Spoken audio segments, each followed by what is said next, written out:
दोस्तों, सोना जिसे हमेशा से सुरक्षित निवेश का सबसे बड़ा ठिकाना माना जाता है, अब उसी सोने को लेकर बाजार में एक बड़ा सवाल खड़ा हो गया है। दुनिया भर के सेंट्रल बैंक लगातार सोना खरीद रहे हैं, निवेशकों का भरोसा भी बना हुआ है। लेकिन इसी बीच अमेरिका के दिग्गज बैंक वेल्स फार्गो ने अपने गोल्ड प्राइस टारगेट में बड़ी कटौती कर दी है। यानी एक तरफ सोने की चमक बरकरार है और दूसरी तरफ उसके भविष्य के दाम को लेकर अनुमान घटा दिया गया है। तो क्या सोने की तेजी अब थमने वाली है? क्या आने वाले दिनों में गोल्ड की कीमतों में बड़ी गिरावट देखने को मिल सकती है, या फिर ये सिर्फ थोड़े वक्त की कमजोरी है और लंबी रेस में सोना फिर नई ऊंचाई छू सकता है? और अगर आप सोने में पैसा लगाने की तैयारी कर रहे हैं तो सबसे बड़ा सवाल यही है, अभी खरीदे या गिरावट का इंतजार करें? शायद इस रिपोर्ट को देखकर आपको समझ में आसानी से होगा कि सबसे पहले घरेलू बाजार में सोने और चांदी की कीमतों पर नजर डाल लेते हैं।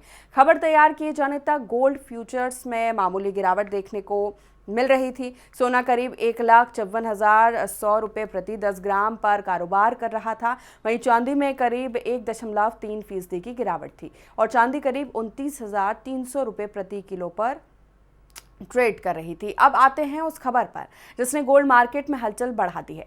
वेल्स फार्गो इन्वेस्टमेंट इंस्टीट्यूट ने 2026 के अंत तक सोने का टारगेट अब करीब 4,30,000 से 4,50,000 रुपये प्रति ट्रॉय औंस के आसपास कर दिया है।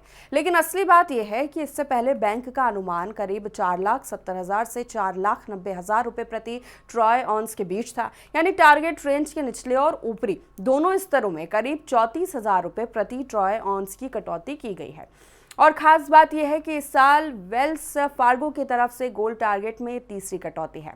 अगर फरवरी 2026 के अनुमान से तुलना करें तो उस समय बैंक ने साल के अंत तक सोने का टारगेट करीब 5,20,000 से 5,40,000 रुपये प्रति ट्रॉय औंस रखा था। अब उसे घटाकर करीब 4,30,000 से 4,50,000 रुपये तक कर दिया गया है। मतलब कुछ ही महीनों में 2026 की टारगेट का मिड पॉइंट करीब 1,90,000 रुपये प्रति ट्रॉय औंस नीचे आ गया है। अब पहली नज़र में तो ये खबर गोल्ड निवेशकों के लिए चिंता बढ़ाने वाली लग सकती है, लेकिन यहाँ कहानी का सबसे अहम हिस्सा समझना ज़रूरी है। वेल्स फार्गो ने गोल्ड का टारगेट जरूर घटाया है, लेकिन बैंक ने गोल्ड से अपना भरोसा पूरी तरह नहीं हटाया, बल्कि 2027 के लिए भी बैंक ने सोने का टारगेट करीब 4,70,000 से 4,90,000 रुपये प्रति ट्रॉय औंस के आसपास रखा है। तो आखिर टारगेट घटाने की वजह क्या है? इसके पीछे सबसे बड़ी वजह है अमेरिका में ब्याज दरों को लेकर बदलती तस्वीर। पिछले कुछ समय में अमेरिका में महंगाई को लेकर चिंता बढ़ी है, तेल की कीमतों में तेजी आई है और इससे बाजार में ये उम्मीद बढ़ी है कि अमेरिकी फेडरल रिजर्व ब्याज दरों को लंबे समय तक ऊंचे स्तर पर रख सकता है। अब इसका सोने पर क्या असर पड़ता है, इसे बहुत आसान भाषा में समझिए। सोना आपको ब्याज नहीं देता, जबकि बॉन्ड और दूसरे ब्याज देने वाले निवेश विकल्प रिटर्न दे सकते हैं। ऐसे में जब ब्याज दरें ऊंची रहती हैं तो निवेशकों के लिए सोने में पैसा लगाने की लागत यानी अपॉर्चुनिटी कॉस्ट बढ़ जाती है। यही वजह है कि ब्याज दरों को लेकर सख्त रुख की उम्मीद सोने पर दबाव डाल सकती है।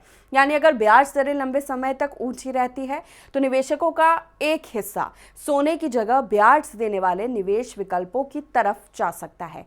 लेकिन कहानी का दूसरा पहलू भी है। वेल्स फार्गो के मुताबिक 2026 की पहली 6 माही में ग्लोबल स्पॉट गोल्ड करीब 5% नीचे आया। लेकिन अगर सिर्फ एशियाई ट्रेडिंग घंटों में सोने के प्रदर्शन को देखें तो इसमें करीब 13% की तेजी रही। इसका मतलब साफ है, सोने की कीमतों में गिरावट के दौरान भी एशियाई बाजार में खरीदारी जारी है। इसके अलावा दुनिया में बढ़ती जियोपॉलिटिकल टेंशन, आर्थिक अनिश्चितता और सेंट्रल बैंकों की लगातार गोल्ड खरीदारी भी सोने के लॉन्ग टर्म आउटलुक को सपोर्ट कर रही है और इसका असर अगस्त की शुरुआत में भी देखने को मिला। अगस्त के पहले हफ्ते में ही सोने की कीमतों में 7% से ज्यादा की तेजी देखने को मिली। बताया गया कि जनवरी के बाद ये सोने का सबसे मजबूत साप्ताहिक प्रदर्शन था। वहीं गोल्ड ETF में भी स्थिति धीरे धीरे बेहतर होती दिखाई दे रही है। पहले जहां आउटफ्लो का दबाव था, अब उसमें स्थिरता के संकेत मिल रहे हैं और दोबारा इनफ्लो शुरू होने की उम्मीद भी बढ़ी है। यानी शॉर्ट टर्म में गोल्ड का मोमेंटम एक बार फिर मजबूत होता दिखाई दे रहा है। लेकिन यहाँ रिस्क को नजरअंदाज नहीं किया जा सकता। वेल्स फार्गो का मानना है कि सोने का रास्ता सीधा ऊपर जाने वाला नहीं होगा। अगर अमेरिका में ब्याज दरें लंबे समय तक ऊंची रहती है तो सोने पर दोबारा दबाव बढ़ सकता है। वेल्स फार्गो के समीर समाना ने नियर टर्म में करीब 25,000 रुपये प्रति ट्रॉय आउंस तक के डाउनसाइड रिस्क की बात भी कही है। वहीं दूसरी तरफ करीब 3,80,000 से 4,15,000 रुपये प्रति ट्रॉय आउंस के बीच सोने के लिए रेजिस्टेंस देखने को मिल सकता है। मतलब साफ है, आने वाले समय में गोल्ड में तेजी के साथ साथ बड़ी वॉलेटिलिटी भी देखने को मिल सकती है। अब सवाल है, अगर इतना रिस्क है तो फिर वेल्स फार्गो गोल्ड को लेकर पॉजिटिव क्यों है? इसका जवाब है लॉन्ग टर्म इकोनॉमिक साइकिल। मान लीजिए तेल की कीमतें लंबे समय तक ऊंची रहती है तो ब्याज दरें भी ज्यादा बनी रहती है, तो इसका दबाव पूरी अर्थव्यवस्था पर पड़ सकता है। आर्थिक ग्रोथ अगर धीमी पड़ती है तो आगे चलकर केंद्रीय बैंकों को ब्याज दरों में कटौती करनी पड़ सकती है, और जब ब्याज दरें नीचे आती हैं तो सोने के लिए माहौल फिर से बेहतर हो सकता है। यानी वेल्स फार्गो सिर्फ अगले कुछ महीनों को देखकर फैसला नहीं कर रहा है, बल्कि पूरे इकोनॉमिक साइकिल को ध्यान में रखकर गोल्ड का लॉन्ग टर्म आउटलुक देख रहा है। अब बात चांदी की भी कर लेते हैं।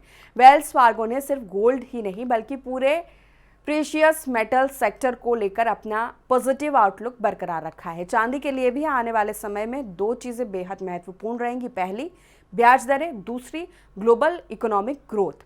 अगर ब्याज दरों में नरमी आती है और प्रीशियस मेटल्स में निवेश की मांग बढ़ती है तो चांदी को भी इसका फायदा मिल सकता है। तो अब पूरी कहानी को बिल्कुल आसान भाषा में समझिए। वेल्स फार्गो ने सोने का टारगेट घटाया है, लेकिन गोल्ड पर अपना भरोसा खत्म नहीं किया है। शॉर्ट टर्म में सोने में गिरावट और तेज उतार चढ़ाव का रिस्क बना हुआ है, लेकिन लॉन्ग टर्म में जियोपॉलिटिकल अनिश्चितता, सेंट्रल बैंकों की गोल्ड खरीदारी और भविष्य में संभावित ब्याज दरों में कटौती सोने की कीमतों को सपोर्ट दे सकती है। यानी टारगेट कम हुआ है लेकिन बुलिश आउटलुक पूरी तरह खत्म नहीं हुआ। इसलिए अगर आप गोल्ड या सिल्वर में निवेश करने की सोच रहे हैं तो सिर्फ किसी एक बैंक के टारगेट को देखकर फैसला लेना सही नहीं होगा। अपने निवेश का समय, जोखिम उठाने की क्षमता और पूरे पोर्टफोलियो में गोल्ड की हिस्सेदारी को ध्यान में रखना ज्यादा जरूरी है, क्योंकि सोने की कहानी में अभी भी चमक बाकी है, लेकिन इस चमक तक पहुंचने का रास्ता शायद इतना आसान और सीधा नहीं होने वाला।